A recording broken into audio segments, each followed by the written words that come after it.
Hi, my name's Noel. I'm a psychotherapist. Welcome to my YouTube channel. Do subscribe while you're here. If you're watching this video on my website, then please do enter your details into the contact page and I will send you these blogs on a regular basis. Today's video is about being careful what you wish for, because actually you might just get it.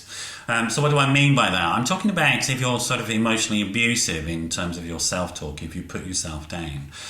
You need to be sort of really thoughtful and careful and mindful about that. Because of what we call confirmation bias. It tends to be the case that what we tell ourselves inside our head repeatedly on a daily basis will inform the way we sort of react to other people and how we construct our relationships around us. So if you're telling yourself emotionally abusive things, guess what happens? You start to create relationships around you that are emotionally abusive. It's an unconscious process. So it's actually quite important, quite serious issue that we look at this issue of self-talk. It doesn't just make you feel bad, but it will create a reality around you that will confirm those internal thoughts and feelings. And you will end up repeatedly finding emotionally abusive relationships for yourself to confirm that reality. The sorts of things that I'm talking about is when you might tell yourself you're not worthy of love, or it's not worth spending money on yourself, you're not important enough to spend money upon yourself, you have no right to have new friends, your achievements, my achievements are not very important, it's my defects that are more important, I don't deserve compassion for mistakes because I made the mistakes, therefore I should be punished for them. My feelings are unimportant because only babies or children have feelings, and I'm a grown-up, I should be able to deal with my feelings. I don't have the right, that's a very common one, I don't have the right to whatever that is. I'm stupid, I don't really have anything interesting to say in comparison to these other people. I'm ugly, I'm overweight. There's all sorts of, those are a range of sort of common sort of self-talk sort of strategies inside our head. It's really important to become aware of that self-talk and begin to challenge them, what we call cognitive restructuring. Otherwise what we all do is that we then go mirror that internal world in the external world.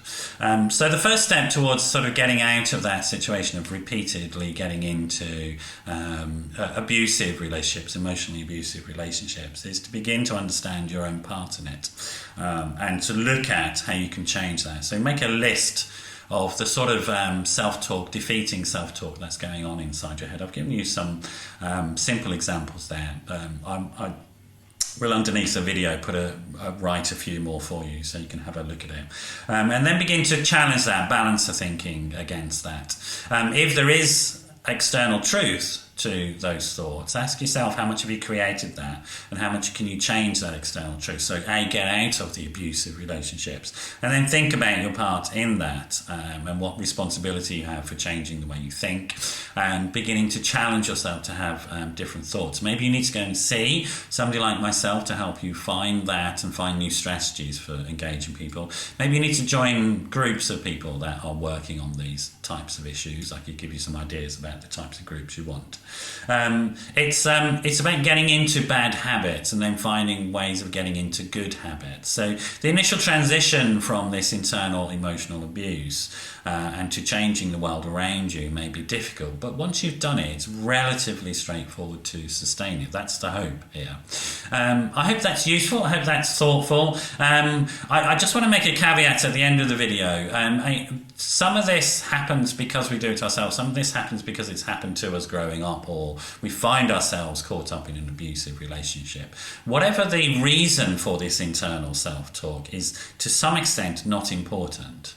What's important is what you do about that, how you change your internal reality so that your external reality can change as well. And to understand this notion that it is an inside job, that you can leave an abusive relationship, but unless you're changing the abusive relationship to yourself, you may well fall into the habit of creating more externally abusive relationships. So it's this relationship to yourself, really, that is the first one to sort out and really get to grips with, and begin to tell yourself much more compassionate and self-loving things so that you can then mirror that and reflect that. You can confirm that bias in the world. And that's what we want, is that you're confirming a positive, strong, empowering bias of yourself in the world around you. Hope that's been useful. Do come back again and watch some more of my videos. If you need any help with this, do give me a call, 07 506 319 745. That's 07 506 319 745. Thanks for dropping by, and I hope to see you again. Bye-bye.